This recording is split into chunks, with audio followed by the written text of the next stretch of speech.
একটা বিতর্ক উঠেছিল জামাতের আমির ডাক্তার শফিকুর রহমানের বিরুদ্ধে, যে জামাত ইসলামের নেতাকর্মী যারা আছেন ফেসবুকে, আমরা তো সবাইকে কম বেশি চিনি, নিজের আইডিতে থাকা মানুষগুলোর চিনি, যারা সারাদিন আরে দিল্লি না ঢাকা, যারা ঢাকা ঢাকা করি, বা তারাই দেখা গেল দিল্লির সাথে গোপন বৈঠক, এটা কি মানা যায়?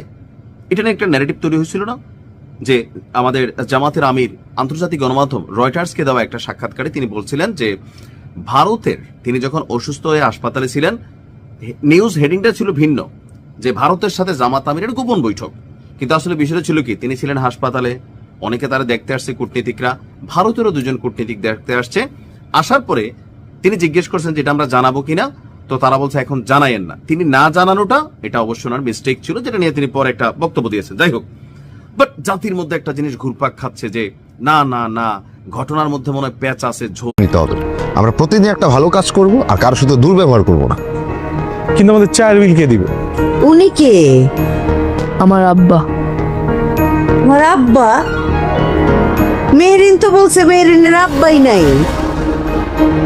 যে মেয়ের বাপ জীবিত থাকতে সে বাপকে অস্বীকার করে, সেই মেয়ে কিন্তু এই সংসারে একটা অঘটন ঘটাবে। এখনো সময় আছে, এই মেয়ের বিদায় করেন। দূরে দূরে সুরে সুরে কাছে আসে ঘুরে ফিরে, পথে পথে পায়ে পায়ে ফিরে আসি ঘরে।